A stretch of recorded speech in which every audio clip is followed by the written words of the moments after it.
알고 묘한 그 말씀, 생명의 말씀은 귀한 그 말씀 진실로 생명의 말씀이. 오늘 우리에게 주신 하나님의 말씀은 요나서 1장 1절에서 3절입니다. 요나서 1장 1절에서 3절 함께 읽겠습니다. 여호와의 말씀이 아미떼의 아들 요나에게 임하니라. 이르시되 너는 일어나 저 큰 성읍 니느웨로 가서 그것을 향하여 외치라. 그 악독이 내 앞에 상달되었음이니라 하시니라. 그러나 요나가 여호와의 얼굴을 피하려고 일어나 다시스로 도망하려 하여 욥바로 내려갔더니 마침 다시스로 가는 배를 만난지라. 여호와의 얼굴을 피하여 그들과 함께 다시스로 가려고 뱃삭을 주고 배에 올랐더라. 아멘.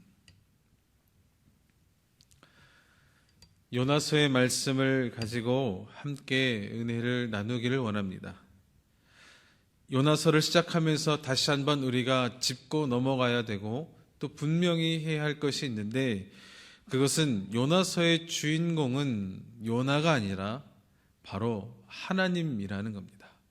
하나님이 이 모든 성경의 주인공, 주인이시고 또 이 요나서를 통하여서 하나님의 일하심을, 하나님의 역사를 볼 수 있어야 하는 것입니다. 그래서 요나서이지만 요나가 주인공이 아니라 하나님이 주인공이며, 하나님이 이 요나를 통해서 어떻게 일하시는가를 보고 우리의 삶을 비추어 보기를 원합니다. 자, 그러면 오늘은 요나서 첫 시간입니다. 요나서 첫 시간으로 요나는 어떤 사람이고 당시 시대는 어떠하였는지 그 배경을 한번 보고 넘어가려고 합니다. 먼저 요나에 대해서 소개를 하고 있는데, 요나는 아밋떼의 아들이라고 소개하고 있습니다. 요나의 아버지 이 아밋떼는 스불론 지파의 땅 가드헤벨 사람이라고 열왕기하 14장에 기록되었는데, 이 가드헤벨 지방은 신약에서는 갈릴리의 작은 마을입니다. 그래서 이 요나를 일컬을 때 갈릴리 출신 선지자라고 말하기도 합니다. 그리고 시대적 배경으로는 북이스라엘 여로보암 2세가 통치할 때입니다. 여로보암 2세가 통치할 때가 북이스라엘로서 굉장히 강력한 때였습니다. 솔로몬 이후에 굉장히 강력한 때라고 말합니다. 그럼에도 여기에 등장하는 아수르는 이미 그 지역에서 가장 또 큰 번성한 나라였고, 그 지역에서 큰 권력을 휘두르고 있던 나라였습니다. 이 북이스라엘과 비교하면 비교할 수도 없을 만큼 크고 강한 나라입니다. 그런데 이 아수르에게는 몇 가지 요인들이 작용하여 이 나라가 휘청휘청하는 그런 때였습니다. 내부의 정치적 상황이 그러했고, 아람과의 큰 전쟁이 있었는데, 그 아람과의 큰 전쟁 이후에 북방의 아라랏이라는 신흥 국가와 전쟁을 하는데, 그 전쟁이 장기화되면서 이 남쪽에 있는 북이스라엘을 공격할 여력이 없었습니다. 그래서 이 북이스라엘이 평화를 누리고 영토도 확장하고 풍성함을 누릴 수 있었던 그런 시대였습니다. 이 아수르는 설상가상 약 6년간의 큰 전염병이 돌았고, 또 완전한 일식을 통해서 아수르 지역이 칠흑 같은 어둠에 휩싸여서 이 백성들이 두려움에 휩싸여 있던 그런 상황 속에 있었습니다. 그런 시대를 살고 있던 그런 와중에 어느 날 하나님의 말씀이 요나에게 임하였습니다. 요나에게 하신 하나님의 말씀은 저 큰 도시인 니느웨에 가서 그것을 외치라. 그 악독이 내 앞에 상달되었음이니라 라는 겁니다. 니느웨 사람들의 악함이 너무도 심하다. 그러니 가서 말하라고 하나님께서 요나에게 말씀해 주신 겁니다. 그러면 누구에게 말하는가? 2절에 쓰여 있는 대로라면 그것인데 그것을 외쳐라. 그것이 무엇인가? 어떤 특정한 개인이라기보다 성 전체를 향하여 그 성 전체의 악함을 선포하는, 악함에 대하여 꼬집고 말하는 그런 선포적 개념에 있습니다. 그 성에 가서 외치라는 겁니다. 그리고 요나에게 외치라고 했던 내용은 3장에서 요나가 외치는 장면을 통해 알 수 있습니다. 3장 4절에 보면 이렇게 간단히 소개합니다. 요나가 그 성읍에 들어가서 하루 동안 다니며 외쳐 이르되 40일이 지나면 니느웨가 무너지리라 하였더니, 요나가 이 가운데 외쳤던 내용, 요나가 전했던 내용은 40일이 지나면 니느웨가 무너진다는 이야기입니다. 그런데 그렇게 외치라고 하는 하나님의 말씀 앞에서 요나의 선택은 우리가 그동안 봐오던, 성경에서 봐오던 선지자들의 모습과는 좀 다른 모습을, 다른 반응을, 다른 행동을 보여줍니다. 그것은 무엇인가 하면 먼저 일단 숨으려고 하는 것이죠. 하나님의 얼굴을 피하려 한다는 말로 한다고 말하고 있습니다. 그리고 도망하려고 한다는 것이죠. 분명히 니느웨로 가라고 했는데 니느웨가 아닌 다시스로 가고 있다는 겁니다. 그런데 3절에 나온 이 단어가 사람을 참 헷갈리게 만드는 것이죠. 배를 타러 갔는데 마침 다시스로 가는 배를 만나게 됩니다. 딱 그때 아주 절묘하게 만난 이 다시스로 가는 배를 타기 위해 표값을 주고 배에 탔다는 내용입니다. 지금처럼 배편이 쉬운, 배편의 시간대가 아주 시간별로 잘 되어 있는 때도 아니고 그것이 가까운 곳도 아님에도 불구하고 그 배가 마침 있었다는 겁니다. 여기까지가 오늘 본문에 나온 내용입니다. 오늘 함께 읽은 요나의 모습을 보면서 이 요나의 삶, 요나에게 말씀하시고 부르시고 보내시고 또 그 가운데 순종하게 된 요나의 모습을 보며 오늘 우리의 삶을, 아니 나를 비추어 보기를 원합니다. 첫 번째로 부르심입니다.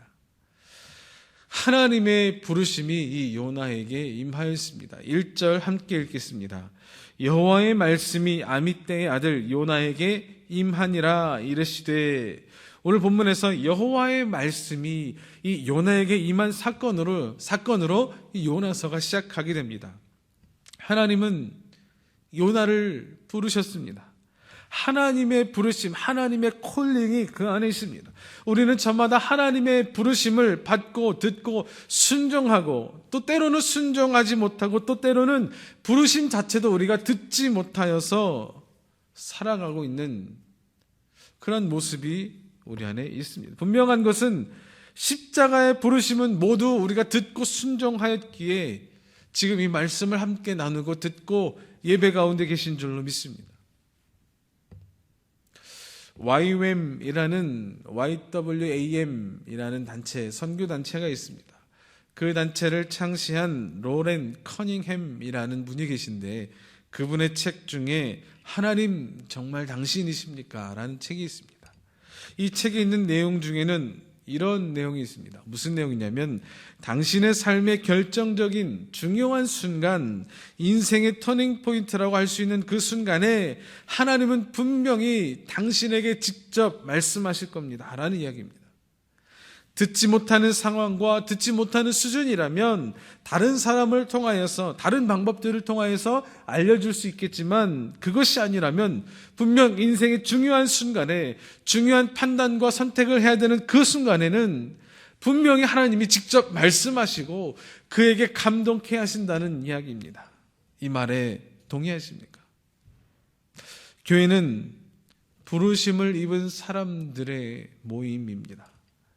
교회라고 번역하는 헬라어 에클레시아는 세상 가운데서 부르심을 입은 자들의 모임, 부르심을 받은 사람들의 모임, 부르심을 받았다는 의미입니다. 부르심은 이렇게 크게 두 가지 부르심이 있습니다. 하나는 구원으로의 부르심이 있고 또 하나는 개개인을 사명으로 부르시는, 주님의 일을 위하여서 주님의 사역을 위하여 부르신 그 고유한 부르심이 있습니다. 먼저 구원의 부르심은 요한복음 6장 44절에 나를 보내신 아버지께서 이끌지 아니하시면 아무도 내게 올 수 없으니 오는 그를 내가 마지막 날에 다시 살리리라. 아멘. 이와 같이 예수님의 말씀처럼 우리 모두는 하나님의 자녀로 하나님의 나라의 백성으로 그리스도의 몸으로 부르심을 받았고 그 가운데 우리는 응답하여 이렇게 있습니다. 그런데 우리가 이 구원의 감격을 누리고 구원의 반열에 올랐을 때 내가 내 발로 나왔고 내가 선택하고 내가 결정한 것 같지만 내가 예수 믿기로 결정하고 판단한 것이 아니라 하나님의 부르심이 있었기 때문에 우리는 구원받은 자로 살 수 있게 되었다라고 이 요한복음 6장에 말씀하고 있는 겁니다. 하나님의 부르심이 있어서 우리는 구원에 이를 수 있었다라고 말씀하는 겁니다.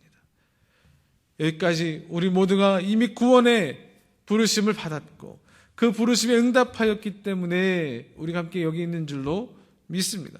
그러면 그 외에 또 한 가지 부르심, 사역의 길로, 사명의 길로 개개인을 다르게 부르신 그 고유한 부르심이 있습니다. 오늘 제목의 부르심, 보내심, 그리고 순종이라는 것의 부르심은 바로 여기에 해당하는 부르심입니다. 구원으로의 부르심도 물론 부르심이지만 사명, 사역의 길로의 부르심을 함께 생각해 보고자 합니다. 왜냐하면 이 요나를 부르신 부르심도 구원으로의 부르심이라기보다는 사역에 하나님의 일을 맡기시기 위한 부르심이기 때문입니다. 하나님은 우리의 삶 속에서 열매 맺는 삶을 살기를 원하고 바라십니다. 우리 모두는 하나님을 사랑하고 이웃을 사랑하도록 부르심을 받았습니다.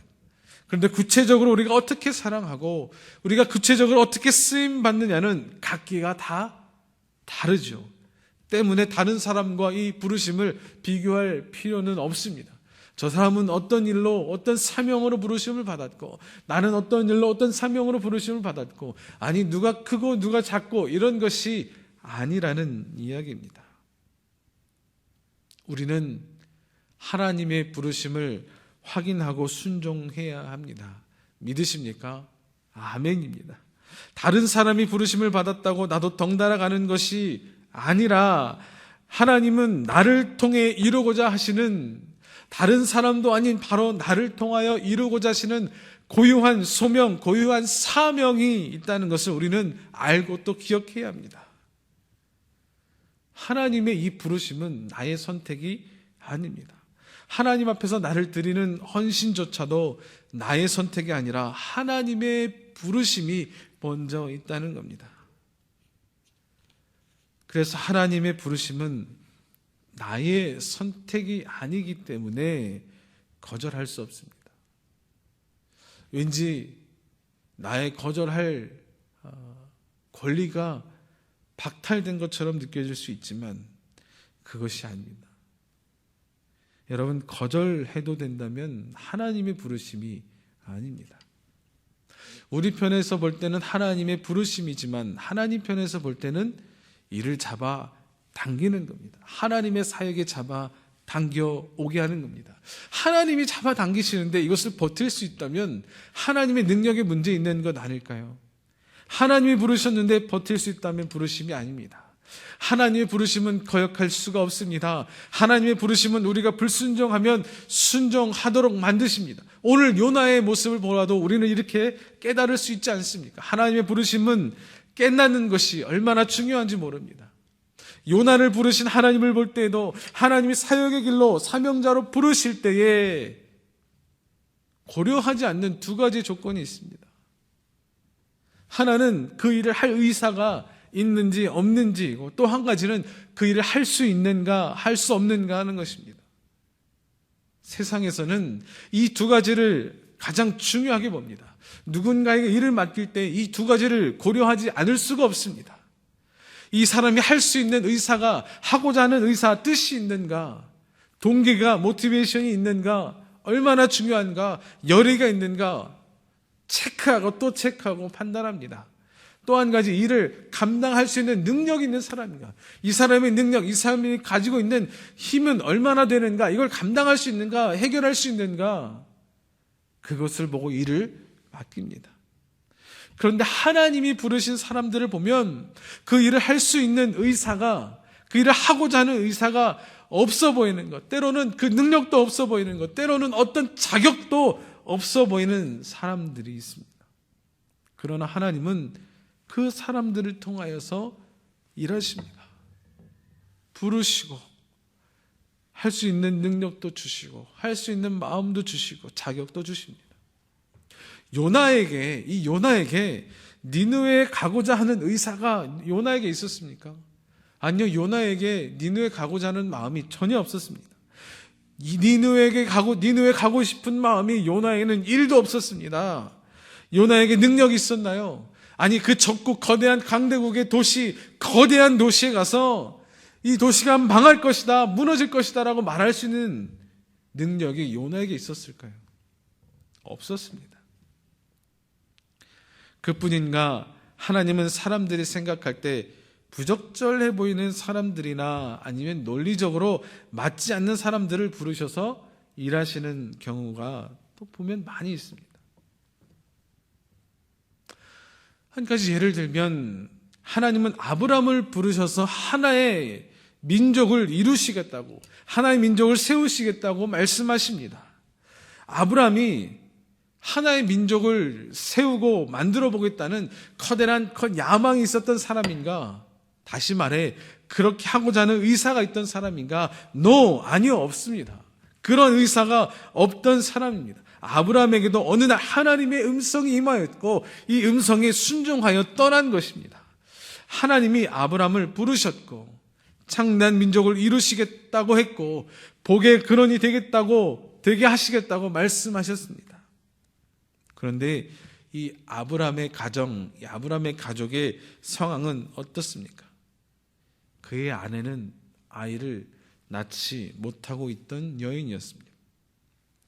아니, 일반적인 상식으로 생각해 보아도 하나의 민족이 시작하려면 적어도 아이를 잘 낳는, 아니 많이 낳고 다산할 수 있는 아내를 둔 남자를 선택해야, 그러한 가정을 선택해야 되는 것이 아닙니까? 그것이 논리적이고 상식적이고 합리적입니다. 그런데 하나님의 계획, 하나님의 뜻은 그와 정반대되는 조건의 사람을 부르셨습니다. 그 사람이 바로 아브라함입니다. 그렇죠. 여러분, 기드온이라는 사람은 어떠한가요? 하나님은 기드온이라는 사람을 통해서 이스라엘 백성을 적의 큰 군대가 미디안의 연합군이 몰려왔을 때에 그 상황 가운데 구원하시고 이스라엘 백성을 보호하셨습니다. 그런데 기드온은 어떤 사람입니까? 겁 많은 겁쟁이입니다. 적들이 쳐들어왔을 때 그는 포도를 짜는 틀에 숨어 밀을 까고 있던 사람입니다. 그런데도 하나님은 그런 기도원을 통하여, 기도원을 바라보면서 큰 용사여, 내가 너를 사용하겠다라고 불러주셨습니다. 그가 용사인가요? 두렵고 겁 많은 사람입니다. 그럼에도 하나님은 그 기도원을 부르셨고 하나님의 뜻대로 큰 용사로 만드셨고 사용하셨습니다. 오늘 하나님이 나를 부르실 때에, 또 우리를 부르실 때, 하나님 뭔가 잘못 부르신 것 같습니다.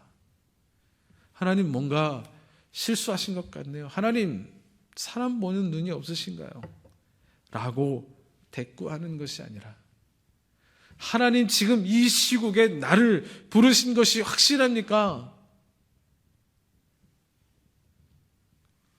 그것보다 주님, 제가 여기 있습니다. 주님 부르셨으니 순종하겠습니다. 라고 나아가는 우리 모두가 되기를 원합니다.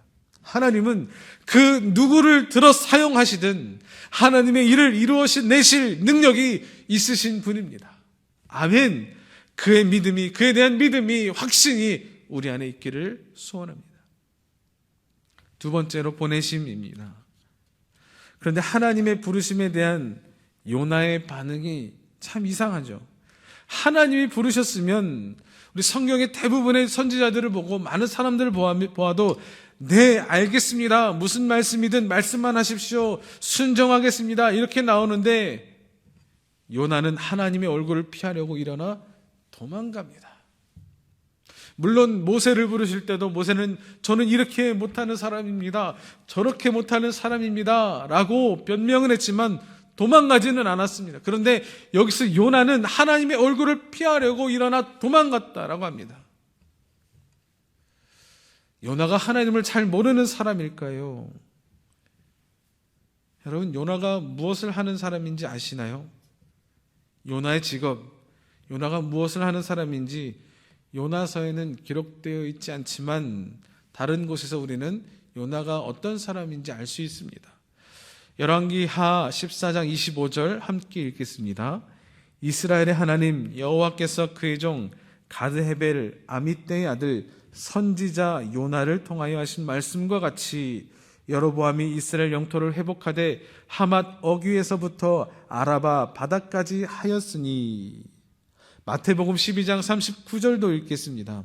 예수께서 대답하여 이르시되 악하고 음란한 세대가 표적을 구하나 선지자 요나의 표적밖에는 보일 표적이 없느니라. 아멘. 열왕기하 14장 25절과 마태복음 12장 39절에 보니 이제 요나가 어떤 사람인지 우리는 확실하게 알 수 있습니다.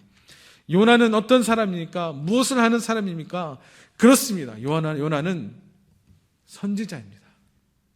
선지자라면 하나님 앞에서 내가 피할 수 있고 피할 수 없고를 알 수 있는 사람일 것입니다. 그렇지 않을까요? 선지자 정도라면 내가 하나님의 낯을 피할 수 있는가, 피할 수 없는가, 하나님에게서 내가 도망할 수 있는가, 도망할 수 없는가 분명히 알 수 있는 사람일 겁니다. 왜? 선지자이니까요. 그런데 아무리 생각해봐도 요나 선지자는 너무나도 뻔뻔하게 하나님 앞에서 도망하고 있습니다. 하나님에 대해서 하나님 앞에 도망하지 못하는 것이라는 것을 잘 아는 사람이 말입니다. 요나는 도망을 하면서 다시스로 갑니다. 하나님이 어떤 분이신지 충분히 알 수 있는 선지자인 요나가 왜 이렇게 반항을 할까? 왜 하나님 앞에서 도망을 할까? 알만한 사람이 말입니다. 저는 요나가 이렇게 뻔뻔하리만치 도망간 이유가, 하나님의 낯을 피하여 도망간 이유가 있을 것이라고 생각을 했습니다. 그냥 아무것도 모르는 사람처럼 그런 것이 아니라 이 요나도 하나님의 낯을 피하여 도망한 이유가 분명히 있을 것이다 라는 생각이 들었습니다. 그래서 왜 그럴까 이유를 찾아보다가 한 가지는 니느웨는 당시 누가 보아도 벌받아 마땅한 나라이기 때문입니다. 지금도 우리가 TV에 보면 극악무도한 살인자나 의붓 자식을 방치하여 또 학대하여 죽인 사람들, 자기 가족을 무자비하게 죽인 사람들을 보며 벌을 받아도 싸다고 이야기하고 그들의 재판을 보면서 형이 너무 낮게 책정되었다라고 말하기도 합니다. 그리고 그들을 보면서 지옥 가도 마땅할 사람이라고 생각합니다. 누구에게 물어보아도, 지나가던 사람에게 설명하고 물어보아도 분명 그렇게 말할 겁니다. 아수르가 그런 나라라는 것이죠. 니느웨가 바로 그런 도시라는 겁니다. 이스라엘 역사를 보면서 이스라엘을 끊임없이 괴롭히고 쳐들어오고 죽이고 포로 삼고 점령하고 하는 주변에 강대국들이 있었습니다. 이스라엘 역사를 보면 늘 강대국 사이에서 침략받고 피해받고 죽임을 당했습니다. 바로 아시리아, 오늘 본문에 말하는 이 아수르, 그리고 바빌론, 바사 같은 나라들이 계속해서 이 이스라엘을 점령하고 죽이고 침략합니다. 이스라엘은 이 강대국들 사이에서 끼이고 이리 맞고 저리 맞고 동네북처럼 맨날 침략당합니다. 니느웨는 이 중에 아시리아의 거대한 도시입니다. 아시리아 그 나라의 왕 산헤립이 이곳에 살았다고 하니 얼마나 이 도시가 그 나라의 중심된 도시고 위대한 도시였을까. 그뿐 아니라 침략하고 전쟁을 일삼던 나라였고 잔인하기 그지없는 인간 말종이라 생각되는 나라가 바로 이 아수르였기 때문입니다. 죄를 짓거나 포로가 되면 본보기를 보이기 위해서 성벽에 사람의 껍질만 벗겨서 걸어 놓았던 나라이고, 약속들과의 약속은, 약한 나라들과의 약속들은 휴지처럼 쉽게 어겨버리고 착취하고, 그리하여 아수르를 당시에 피 위에 세워진 나라라고 할 정도니 얼마나 미운 나라이겠습니까? 아니, 주의 모든 나라가 아수르에 대하여 저 나라는 정말 멸망하여도 마땅한 나라라고 할지도 모릅니다. 특히나 이스라엘 사람들에겐, 이 히브리 민족들에겐 도저히 용서가 안 되는 사람들이었을 겁니다. 게다가 수년 동안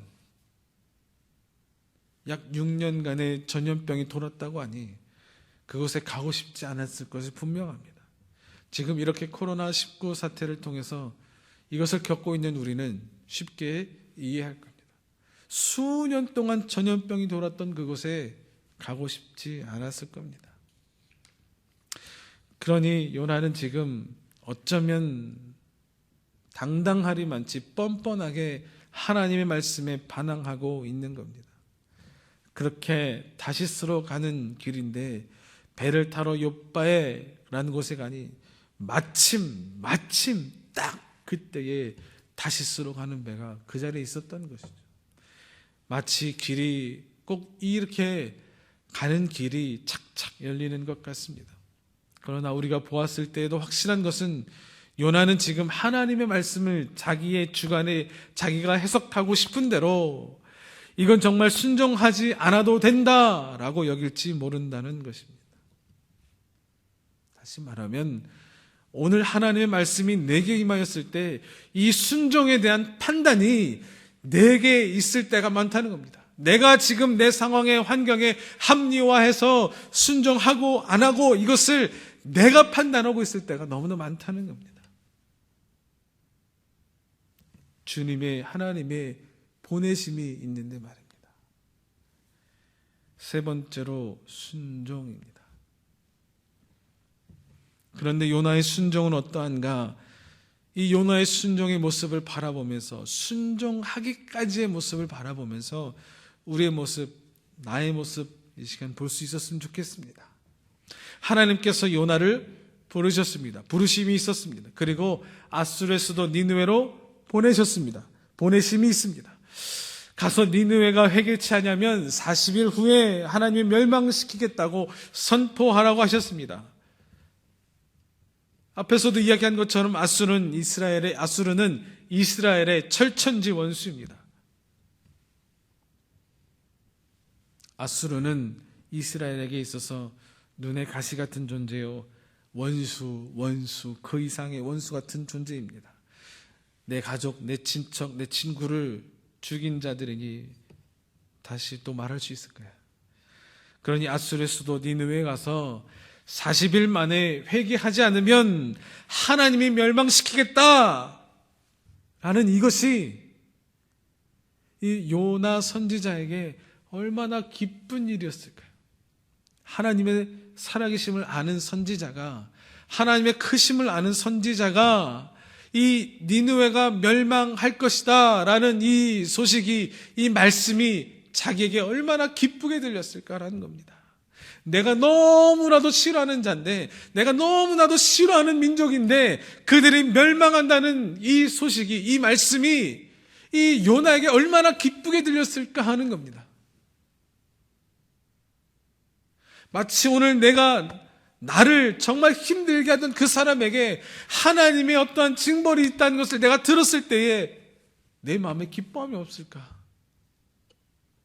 우리 민족을 그렇게 힘들게 하고 억압하고 죽이고 착취하고 아픔을 줬던 그 일본 민족에게 하나님의 징벌이 있을 것이다 라고 만약 그 음성을 내가 들었을 때에 저는 얼마나 기뻐하였을까라는 상상을 하게 된 것입니다. 그래, 이 요나의 생각 가운데 니느웨의 멸망은 마치 요나에게 기쁨의 소식처럼 들렸을 수 있겠다. 수많은 선지자, 이스라엘의 선지자를 보았듯이 이 선지자들은 하나같이 이 나라를, 민족을 사랑하는 민족주의자였습니다. 이 이스라엘 민족, 히브리 민족을 얼마나 사랑하는 자들이었는지 모릅니다. 그러니 이 자신의 민족을 사랑하는 마음으로 분명 뛸 듯이 기뻐했을 것 같습니다. 그래, 그들은 망해야지. 그들은 죽어도 싸다. 멸망해도 싸다. 멸망해야지. 내가 무엇 때문에 그들 앞에 가서 경고하고 그들에게 멸망할 것을 이야기해줘서 그들에게 좋은 일을, 그들이 회복될 일을 내가 왜 할 것이냐. 그래서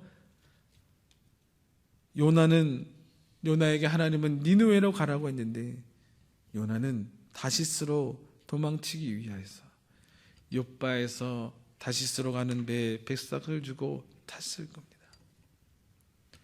하나님이 니느웨로 가라고 했는데 다른 방향으로 가는 배를 타고 그 다음에는 어디로 갔느냐? 그 배의 배 밑창으로 갑니다. 상징적인 의미가 있습니다.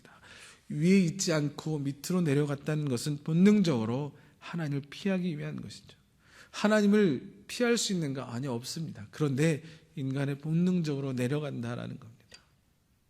하나님의 뜻을 멀리하고 있는 사람은 사람의 본성과 같은 모습을 보여주기 때문입니다. 배 밑창으로 내려가 그 다음에는 깊이 잠들었습니다. 왜요? 깨어있으면 하나님이 말씀하실 것 같아, 깨어있으면 하나님이 뭐라고 내게 어떤 것을 알려주실 것 같아 자는 겁니다. 피할 수 있을 대로 피하고자 하는 것이죠.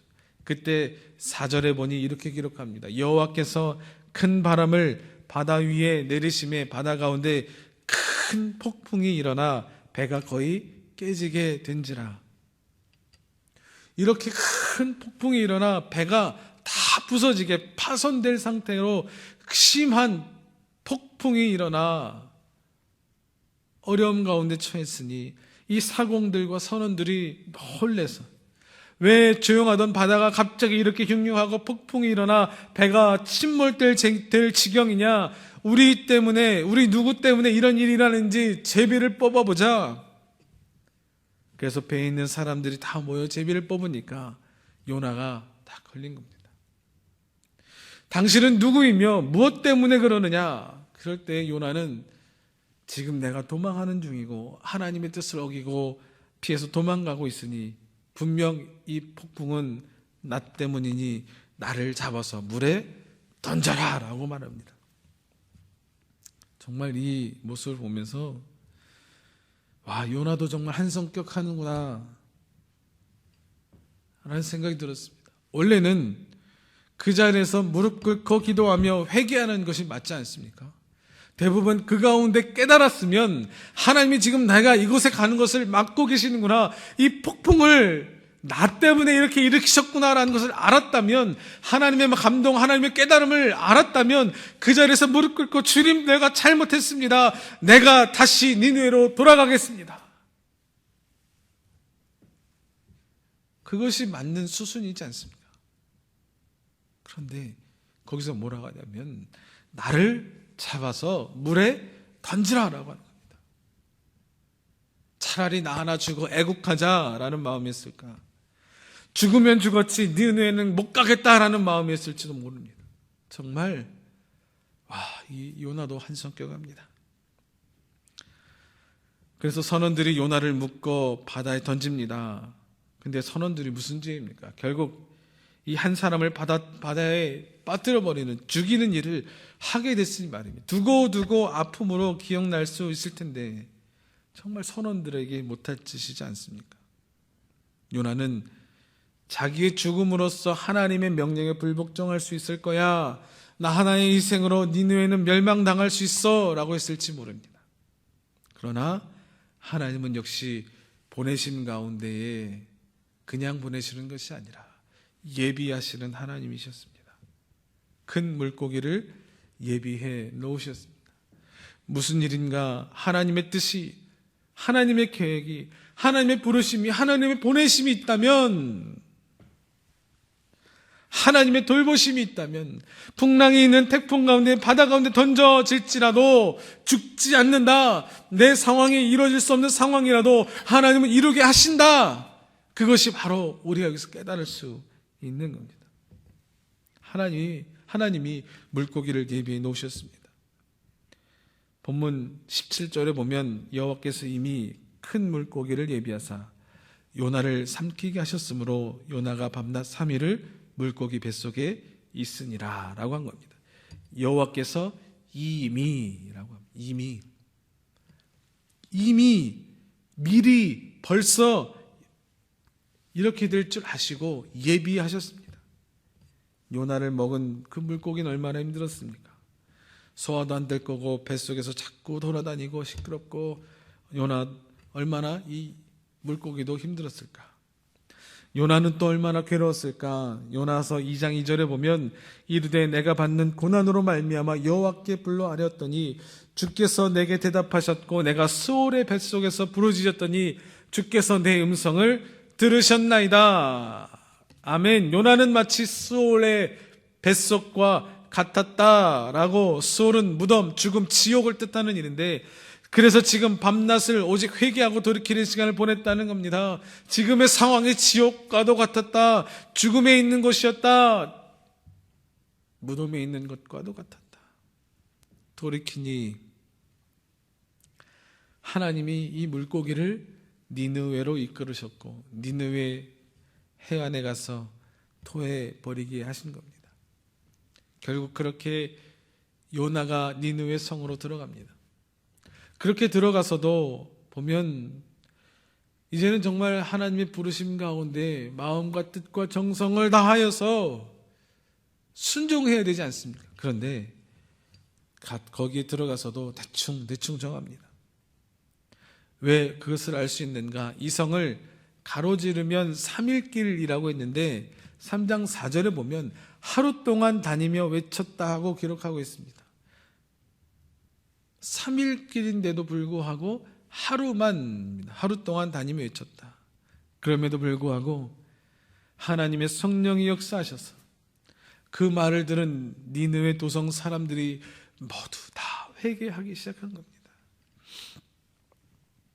여러분, 요나의 순종이 어떻게 보이십니까? 우리는 요나를 보고 어리석다라고 말하기도 하고 또 바보 같다라고 말할 수 있을지도 모릅니다. 그리고 어떻게 하나님 앞에 그렇게 불순종하는가라고 생각하고 있을지도 모릅니다. 그렇지만 오늘 나의 모습, 내 생각, 내 성향은 어떠한가 하는 겁니다. 혹시 나는 굉장히 리즈너블한 사람, 나는 굉장히 합리적인 사람이라고 말하고 있지는 않습니까? 나는 억지로 때를 쓰고 우기는 그런 사람이 아닙니다. 이유가 분명하고 근거가 분명하고 명분이 타당하면 얼마든지 따를 수 있고 움직일 수 있습니다 라고 말하고 있지는 않는가 하는 것이죠. 무슨 이야기인가? 하나님이 나에게 말씀하시고 명령하시는 것도 나를 설득하라고, 내 마음을 바꾸어 달라고, 내 지금 기분으로는 순종할 수 없다고 말하는 것이 하나님에 대한 나의 태도가 아니었나 하는 것이죠. 어디 한번 나를 좀 설득해 보십시오. 어디 한번 내 기분 좀 바꿔 주십시오라는 겁니다. 순종 좀 하게. 전에 에릭 목사님을 통해 들은 말씀 중에 이런 말씀이 중간에 있었습니다. 하나님이 우리의 종이 아니라 우리가 하나님의 종입니다. 그 한 문장이 굉장히 저의 가슴을 때렸습니다. 우리가 얼마나 하나님을 나의 종처럼, 내가 원하는 것을 들어주는 그런 나의 종처럼 부렸던 것이 얼마나 많은가. 말은 하나님, 주님이라고 말하지만 늘 내가 원하는 것, 내가 갖고 싶은 것, 내가 바라고 원하는 것들을 실현시켜주는 마치 그것을 해결해주는 종처럼 생각하고 있지는 않았는가 하는 것이죠. 하나님은 우리에게 명령하실 수 있나요? 있습니다. 그렇지만 늘 우리는 나를 이해시키고 나를 설득시키실 때까지 기다립니다. 어쩔 때는 설득 안 당하려고, 하나님께 설득 안 당하려고 무진장 애를 쓰기도 하고, 그러한 모습이 우리 안에 있지는 않습니까? 앞서서 말씀드린 것 중에 하나님이 우리를 부르실 때 고려하지 않는 것 두 가지가 있다고 말씀드렸습니다. 한 가지는 그 일을 할 의사가 있는지 없는지, 또 한 가지는 그 일을 할 능력이 있는지 없는지였습니다. 주님의 부르심에 순종하는 것은 내가 판단할 것이 아닙니다. 부르신 분이 잘못 불렀다고 하는, 하나님 뭔가 착각하셨습니까? 라고 말할 권리와 자격이 우리에게 없다는 겁니다. 세상의 순종은 순종할 만한 것을 할 것들을 왜 해야 하는지, 또 어떻게 해야 하는지 미리 이야기해주고 마음에 동의가 되면 하는 것이 세상의 순종입니다. 그러나 하나님과 우리 사이에서, 나와 우리 주님 사이에서 순종은 이렇지 않다는 겁니다. 너무 세상의 순종을 주님과 나 사이의 순종으로 가져와 생각하는 경향이 우리에게 얼마나 많은지 모릅니다. 내가 할 수 있고 없고가 중요하지 않습니다. 내가 할 준비가 됐고 안 되었고가 중요하지 않습니다. 지금 내 마음이 내키고 내키지 않고가 중요하지 않습니다. 우리는 이미 구원의 부르심을 받은 자들이고, 구원의 큰 선물을, 새로운 생명을 받은 자들입니다. 그러한 자들에게 오늘 우리에게 부르시는 그 부르심은 사명과 사역에 주님의 일을 감당하기 위한 부르심입니다. 여러분, 이 가운데 버티지 않았으면 좋겠습니다. 어디 한번 나를 설득해 보십시오, 주님. 내가 이해할 수 있도록, 그리고 할 수 있을 만한 동기도 좀 생길 수 있도록, 내 기분도 좀 맞춰주시고 나를 좀 어르고 달래서 그 일을 갈 수 있도록 좀 그렇게 했으면 좋겠습니다. 하나님 앞에 그런 말씀하지 말고, 하나님 앞에 협상하지 않고 순종할 수 있는 우리의 모습이 되기를 소원합니다. 코로나19를 통하여 어려운 상황을 우리가 지나고 있습니다. 이 가운데 하나님 해결해 주시면 순종하겠습니다.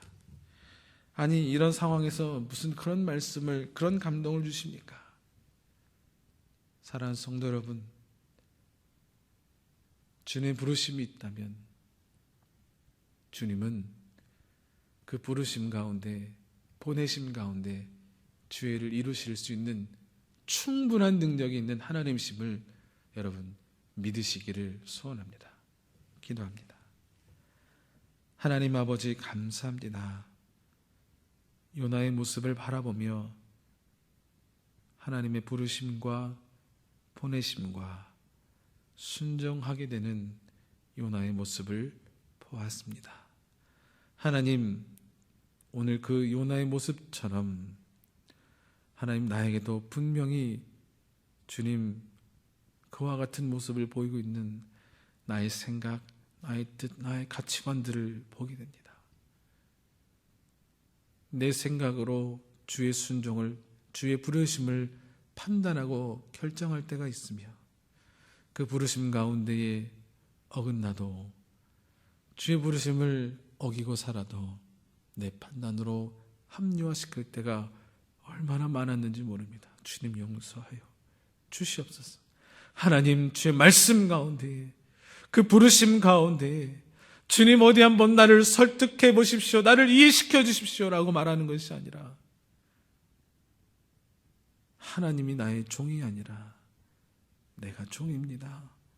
주님 말씀하시면 순종하고 따르겠습니다 하는 모습이 우리 안에 있게 하여 주옵소서.